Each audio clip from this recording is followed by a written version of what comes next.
My name is Chris Beeman. I'm from Statesville, North Carolina.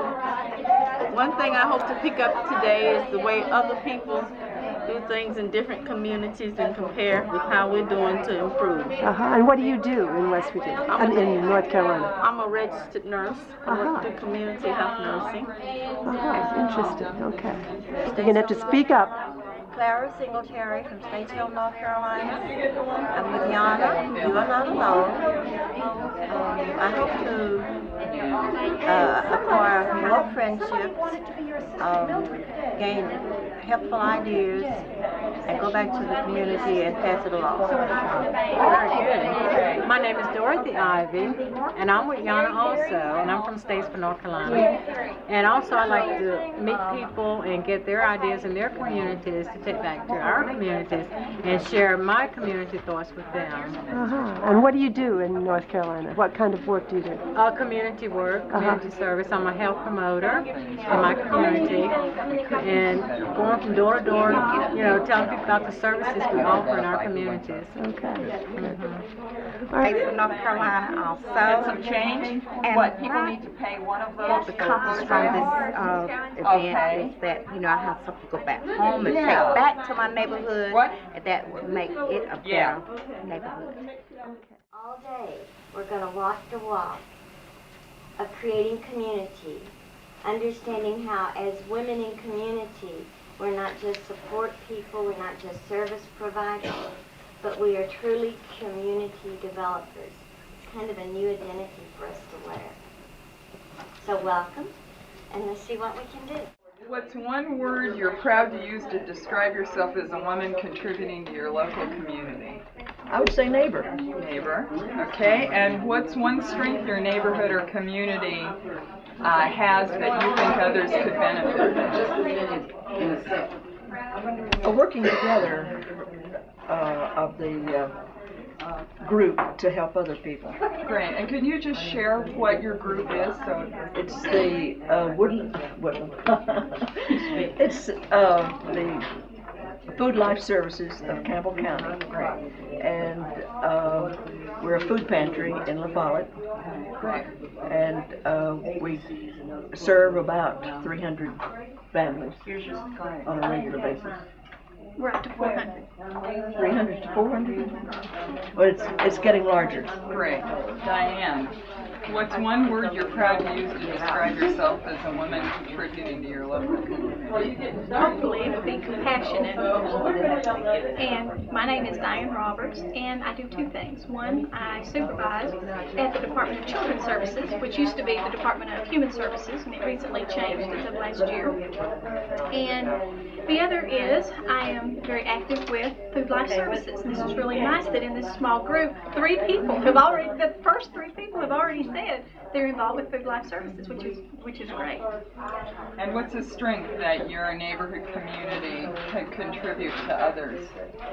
Well, I think that ours is not really unique, and hopefully it is something that is in every neighborhood, and that is that you can look on the other side of the fence, kind of see those a little bit less fortunate, and hopefully have some empathy. And what can we do with the resources that's available to kind of make that a better place? And I think we see that in our community, in our little niche.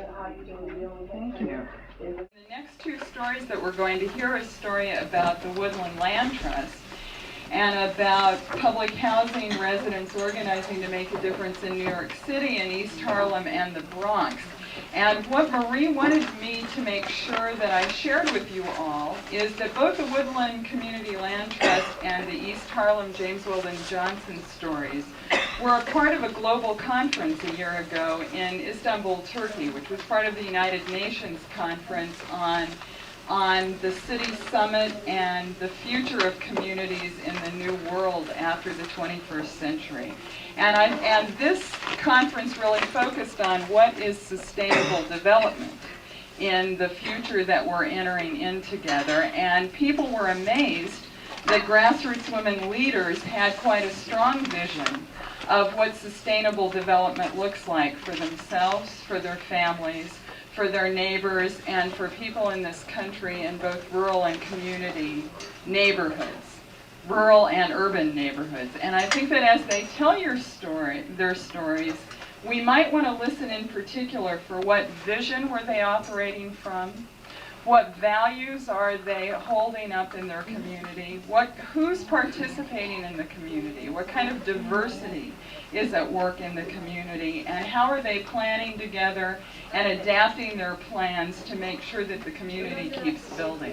So part of what we're trying to get a sense of is how we go about really doing long-term community development with each other in a way that's sustainable. And I think you'll hear that in each of these stories. So if we can listen. To go across to one another. My development, close to about 2,000 units.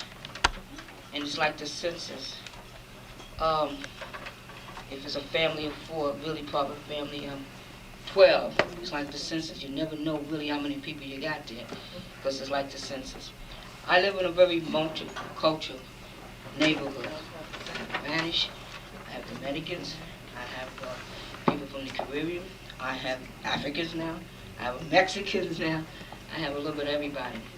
But that particular neighborhood, when I grew up, and I'm over 50 years old, it was an Irish neighborhood. And I've been in my development, I hate to say so, 32 years. The same apartment, I have no problem living there. If they sell me my development, I would buy all 20 buildings. All right. Okay? I talked to some other people, and this is like a circle of my development. We have a senior citizen building just for senior citizens. In that building, they have a community center, they have a lunchroom. They don't have to come out that building. It's 19 stories. They even got a terrace. They can come out on a terrace. Also in my surrounding, everything is like when you step outside the door. We have a precinct on the corner. One end of the block, you have a public school. The other end of the block, you have a private school. Okay? You have a community center for the young people between the 2 schools. Also in my community, we have supermarkets, fast food restaurants. You know, everybody got a McDonald's. We got 2 or 3 of them. Everybody got a Chinese restaurant. Everybody got, Mexican stores now. But everything is like right there together. And you're talking about 20 buildings. You're talking about 10 of those buildings, 20 stories high. So you're talking about a whole lot of people. You're talking about a whole lot of personalities. And one of the things that I have found over the years is communication. How do you communicate with other people that's not of the same mold as you are, and try to reach out to them? And a whole lot of individuals are just migrating to the South Bronx. They don't speak English. And it's kind of hard to try to communicate with those type of individuals. Also, in my development, like I say, everything is right outside the door. We don't have to drive no place. I have all public transportation. That's why I want to buy the building. I got the subway, I got the bus, I have a bank, I have 3 or 4 check cashing places. You okay? So for me, as a tenant, it's very convenient for me. And because it's so convenient for me, at this stage in the game, like I said, I've been there 32 years, Housing Authority would like to make changes. Because you got all those people that moved to the suburbs, now all of a sudden they want to come back to the city, and I'm sitting on prime property. Okay, I'm sitting with all the public transportation. You know, I can get on the train, I can get on the bus, I can get a cab, I don't have to, you know, just step outside my door. Not only because I'm sitting on prime property, but in the particular area that I'm in, we have the empowerment zone. And also in East Harlem, they have the empowerment zone. And when we talk about empowerment zone, we talk about federal dollars. So federal dollars for my development, it's like we have a ceiling rent. But the way things are, if you got a 2-bedroom apartment, you'll be paying as much as $700 to $800 depending on your income. Okay. It's a very, it's just imagine a little city, but basically that's what it is. It's a little city sitting right there. And then I'm surrounded by other little cities because I'm surrounded also by other public housing in my community. I can walk 10 blocks, I have a development, maybe I have about 15 units. I could go another across the street, another development might have 19 units. I go this way, another development might have about 20 units. 2,000 units. So it's a very unique little community, very unique. And like I said before, I'm sitting on prime property, and if the housing authority had their foot, they would definitely try to sell my development, because it's not a bad development. Like I said, I've been there 32 years, and I was one of the first tenants in my apartment. So when I got my apartment 32 years ago, it was brand new. But in the 32 years, you can imagine what have came in and out of there. One of the things in a block is a real block, not like here when they say up the block. It's like a real ways. This is like a real block, maybe, you know, like from here to the end of the road right there. So it's very convenient. But one of the things that's really important, and I really don't want to use this, if it's okay, if people can hear my voice, because I can't speak a little loud. And this is, one of the things that happens, all of the money that's generated in our communities goes out. None of the money recycles back to the residents. So we support everybody. And we're looked at as people who are not useful, really, only for our money. Other than that, we have no effect as far as the community feels. Because, you know, before they get to your name, it's like low-income, welfare, project living village. You know, you have a whole title before you get to your name. So what's unique about all of the housing development, which is New York City has the most housing development in the country that are right there. My particular development, which we're over here, so you can get a small little look of what public housing looked like there. It's a small little picture. We were able to get some HUD monies. We got $25 million to renovate. And that's not a lot of money for New York City. That's a little bit of money. And that was just for one development, which is mine.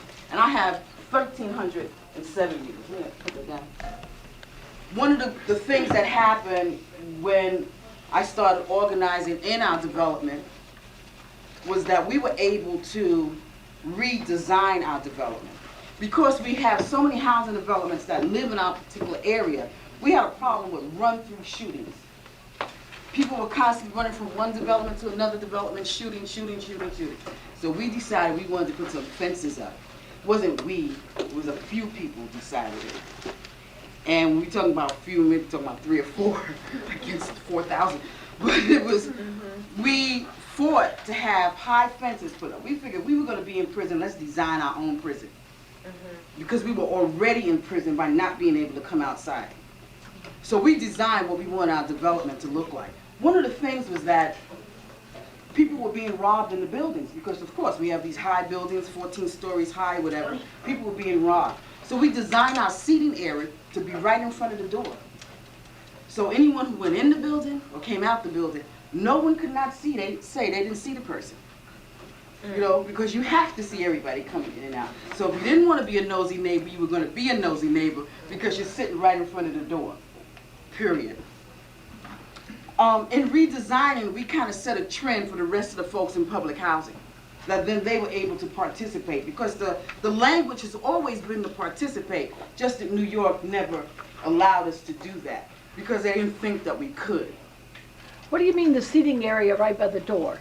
Well, we have, in public housing... A lounge? Yeah, I guess we could call it lounge. Okay. Yeah, it's a lounge outside, you know, that you share with everybody. You know. On every floor? Every floor has a lounge? No, just outside. We don't have no lounge areas, is that what we call them? I don't know. I'm trying to get the language together. They're benches. Oh, all right. Okay? Thank you. Just add Yeah, something. benches. In my development, we did have a lounge that you set within the lobby of the building. But as anything else, They took it away. we had to. They burn them up and they sit Yeah. here another. Got it. One of the things that came along with the redesigning is that National Congress of Neighborhood Women were able to put the Housing Authority to task to give us some training monies.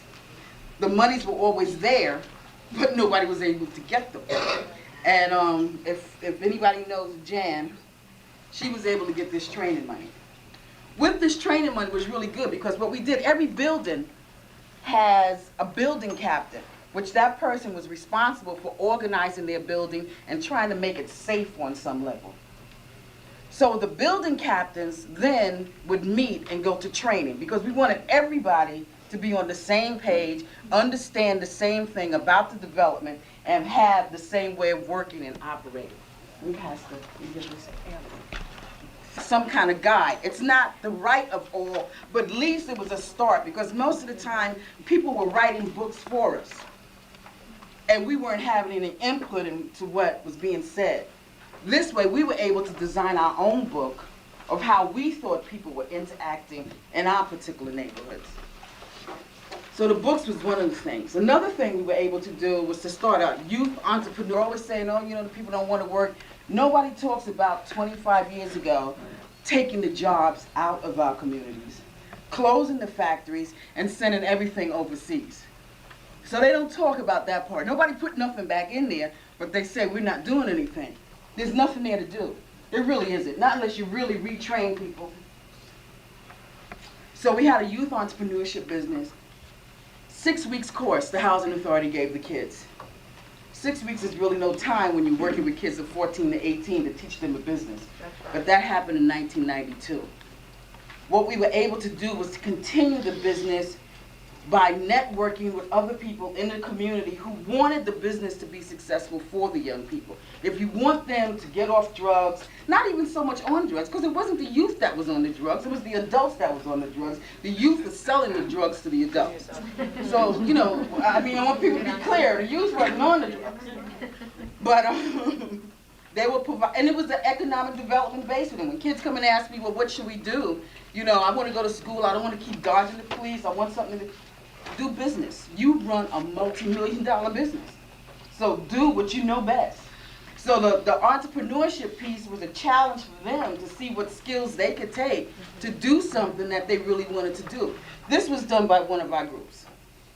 We started off with 18 kids. We've now developed 3 different silk screening businesses. Oh. You know, it was a hard course. It's still a hard. They're learning. They've learned a lot personality-wise. Even making partnerships has been a problem. But they've continued. They've committed themselves. They realize they can do something. You know, they just saw before buying a T-shirt was buying a T-shirt. Had no idea how to create it, what kind of materials. I've even learned that T-shirts have different weights, different collars, different. I mean, there's so much you learn. It's really, really a business. They know that. They know it well. And they decided they were going to school and all of that to learn that. One of the things that we're asking so that we can be economically sufficient is that we can have a laundromat. Everybody washes clothes. The Housing Authority will not allow us to have one. We've been negotiating for 5 years to have a laundromat. And because it's on their space, their biggest fear is independence. You know, they can talk the talk, but they don't want to walk the walk. Yes, yes. So that has been with any business that the adults, and we had to trick them to get the youth business. I want to say, I don't want to give them too much credit. We tricked them because HUD was coming to New York to see what they have done innovative with all the new monies that the Jack Kemp administration had given up. And they said, oh, we have a youth business here. So they bought all of the equipment, you know, they just set it all up and said yes. And then they tried to take it away when they finished the film. You know? But we kept it, you know, and we said, no, we're going to use this. And we went through a whole lot of struggles with that. But with businesses for adults, they are just not that interested in making people self-sufficient. We tried to do a flea market. I mean, anything we come up with, well, we don't know what you're going to do with the money, and can you give us a business plan on it? We said a flea market. I mean, just, you know, garage sale, you know, something. What kind of plan, you know? You know, you got to be incorporated. It was a whole bunch of stuff that they kept putting in. Well, we're going to get past that, too. One of the things that happened is that the TOP grant, I don't know if any people are here from public housing, but after 4 years, they allowed New York to apply for something called TOP grant. This was monies that residents can have to develop their life plan, their 5-year plan, their 10-year plan. They wanted them to say, okay, let's put something in paper, concrete, that you're going to be able to do. Well, I was the first development to get a grant. And since then, we've gotten grants for 4 other developments, which they have not been able to move the money in about almost 2 years. And this is called the HUD merry-go-round. I call it red light, green light. It's a game we played when we were kids. You turn around, all the players change. You know, you turn back around, they changed again. And we've been playing red light, green light, over $400,000 of money that's supposed to belong for the residents, for them to help pull themselves up for their bootstraps. I mean, that's basically what this money was supposed to happen. It's not working. The money's still there, but everybody in New York is having a problem with this money. What has happened recently is something called the HR 2 and the Book Amendment. It all's concerning rent. Like Linda spoke on before, they're really trying to move people out of public housing. We've had days of outrage, and one of the things is that we're saying public housing is not for sale, not unless you sell it to us, you know, but not to private developers, not for people to come in there and do it. And, you know, togetherness or homelessness. One of the things that we had to tell people is our developments, some of them are broke up into ethnic groups. And we said we have to stop fighting each other and join in on this one effort. You know, it's not just to say, oh, you live there and they're not going to bother me. They coming after everybody. That's right. And it doesn't matter what color you are. It doesn't even matter how much money you really make. Because welfare people, working people, if you live there, you're out of there. You know, so that's what we're trying to say. We have to unite as a united front so that we can save the developments. Part of the training we were doing was management. Because I'm saying we got to get ready to manage our development. If we don't do it ourselves, at least let us have the knowledge of what management is about so we can hire someone.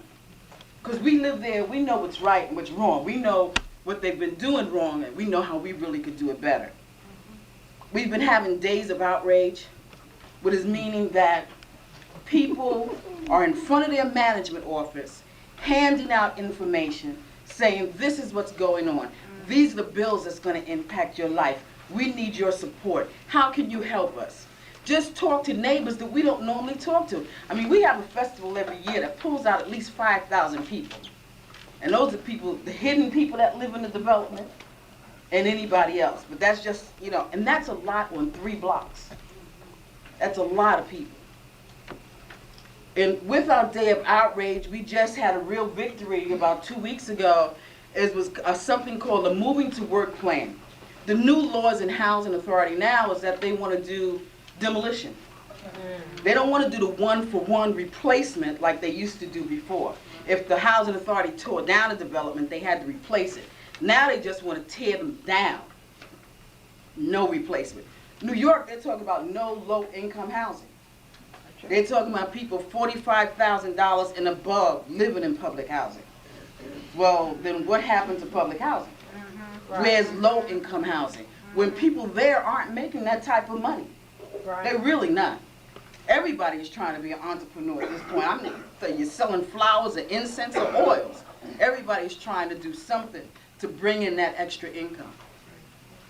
So with the Bronx and with Manhattan, we've joined together. We're like the outcasts as far as the Housing Authority is concerned, because we've been organizing. We've been organizing developments and saying we got to work together. We just had a demonstration to tell the Housing Authority they could not submit a plan unless they met with the residents. And the auditorium, we filled the auditorium, packed it out. Housing Authority was real upset over that. We went to what did Keith write them have? Hearings, assembly hearings. I mean, we just make sure folks were there saying, no, you can't do this. No more will we allow you all to just control our lives. And they get lots of money for controlling our lives. We don't even know they're controlling it. We're just happy, you know, don't have to pay electricity, don't have to pay water, you know, so we just happy little campers. So what we are doing now is that we've decided that we're going to network. We're going to stay together as a strong team, and we're going to keep building our team, get across the barriers of who don't like each other. It's not enough to say anymore, oh, they ain't going to do nothing. You know, oh, they don't know what they're doing. If you can't come with something positive, don't come. Because we don't need that no more, because that has been the downfall of our communities.